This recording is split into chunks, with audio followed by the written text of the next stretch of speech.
Hello, Gavin here from C21 Records. This hopefully is the first in a little select line of videos about recording on a budget. So budget solutions to your recording issues.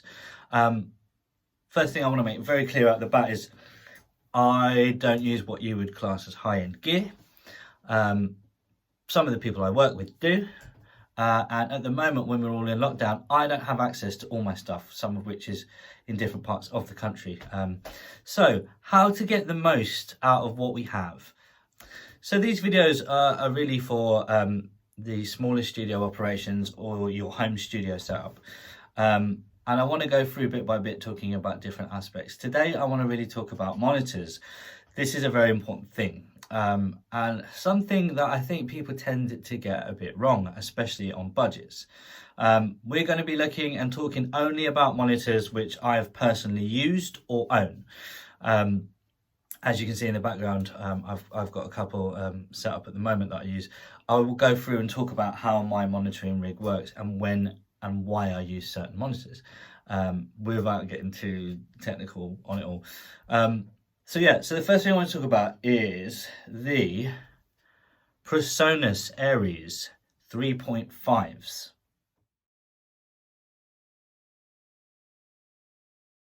So the Presonus Eris 3.5, coming in at around about £80, not at all expensive.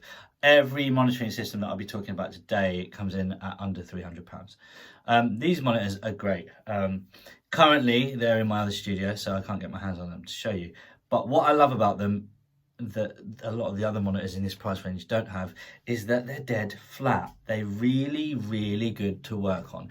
If you want something that you can whack in your bag and go and do a portable guerilla session with, but you want that flat studio monitor clarity, thinking obviously not in the same quality, but in the range of the SN10s, that kind of dead flat, easy to work with, you know where you are.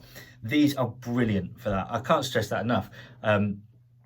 They're a monitor that they've got no frills. They don't look incredible. They're very clean. They're very slick. They've got a lot of connection options, which is always good to have on the go. And like I said, they fit in the bottom of my bag.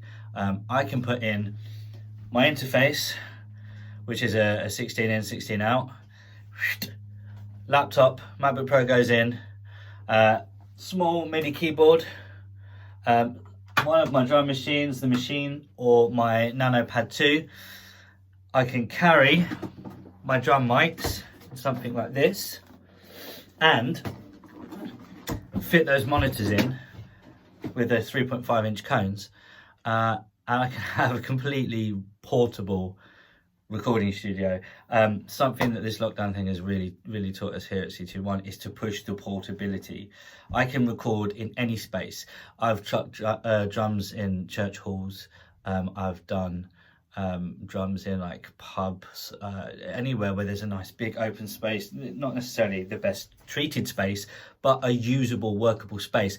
I can pick this rig up, I can go anywhere, and I can capture that sound in that space, in that place in time, and I love that. I love that more than anything. So that's why I love these monitors. These monitors are great for that. The next monitor we're going to talk about is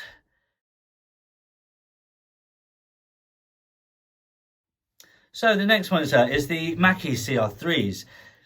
These are really cool little monitors as well. They've got a nice green thingy on the front, nice glowing light, if you like that sort of a thing. The thing about these are, at the moment, Mahia has these where he's locked down, and we've used them for tracking and for jamming and things like that, and they're cool, but I find them to be really coloured, very, very heavily coloured, lots and lots of bass in them, which again, for certain types of music, that'll work for you. But these come in around about £100.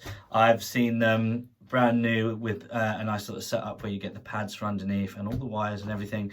It's around about £120. They're the ones that you'll commonly see in home studio setups on the internet, and you'll commonly see used for a lot of guerrilla recordings. In fact, we have been using them a lot, and they're very sturdy. Like, they're a nice, big, robust monitor. They, even at a 3-inch cone, they won't fit in my bag, not like the Presonus ones do. and they, like I say, they are pretty coloured. Also, the wires that came with them to connect one speaker to the other, they are really, really shoddy. We had to replace them straight out the bat. They literally just snapped in my bag, and they were nicely, carefully rolled. The build quality wasn't there with it, really. So again, yeah, they're good to use, and I think more for like somebody who's doing a lot of dance music, or maybe some sort of a setup in your house where you've got a DJ rig, or in fact we've used them on the electric drum kit. They're good for that. But in terms of mixing on them, they're way too coloured for me.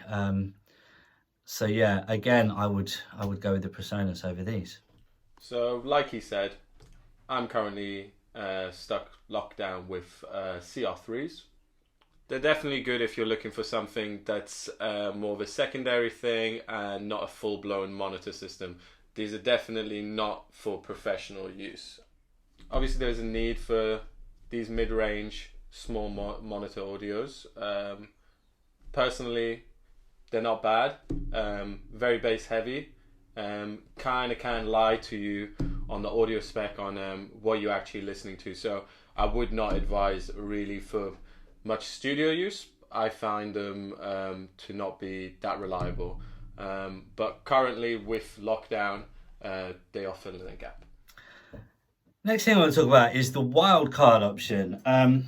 See these guys here, these little buttes. These are TDL monitors. They're basically an old stereo hi-fi that we use, and we use them in conjunction with this power amp, which is a £13 power amp from Amazon. This is the third option. This is wildcard. Sometimes buying vintage is better. You do get a more unique sound. These are as flat as the Presonus, if not a bit flatter. As you can tell, I'm really into that. I've got these studio spare copies of NS10s, which are always my go-to guy for mixing. I've had them for years. This is my second pair. I just love them, and they're so good for the money, and they're active as well. So it's a lot less faff with the setup, and it's a bit of a cleaner line. But these TDLs I'm using loads at the moment. In fact, we've used them on the last 3 records that we've done for mixing, and they're just great. They're flat, but they're also nice and round, and there's enough low in there to really do what you want to do. And this little guy drives them perfectly, and it has a little cool little LED if you're into that sort of thing. But yeah, I mean, my go-to monitors at the moment are these. These I think were £20, and then that was 13. So we're talking way under £100 here for a setup which really does work, and I can absolutely get inside the mixes with these. I have a lot of friends that look for old hi-fi speakers and just find something that works for you. It doesn't have to have the big brand names on it. In my studio in London, we actually had the Adam A7Xs, and they were great, really nice for listening to music on. I didn't get on with mixing on them at all, not at all. We actually ended up swapping them out for some Yamaha HS7s, and I found them better. I found them better to mix on. The Adams were awesome if you wanted to have friends and really listen to something and hear all the details with those nice ribbon tweeters. That was great.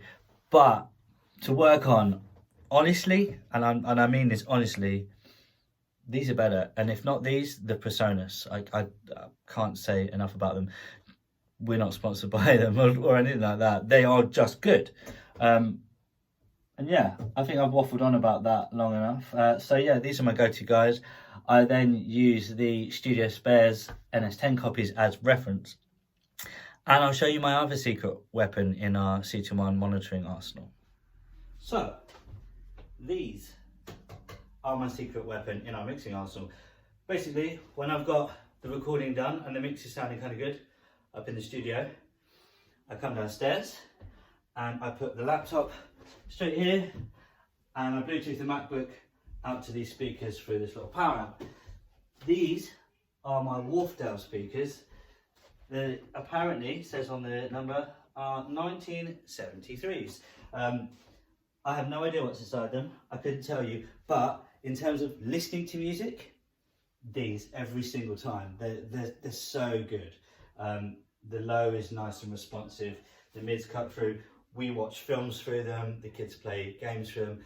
They are my everyday go-to monitor. And when I've got the mix to a point where I want to check it, here in this room, in my living room, is where I do that. Sometimes I'll even work on it. Obviously the Bluetooth has got a bit of latency, so I'll plug straight in if I'm working, but I can sit on the sofa and I can work on the mix. I can hear it whilst looking out the window.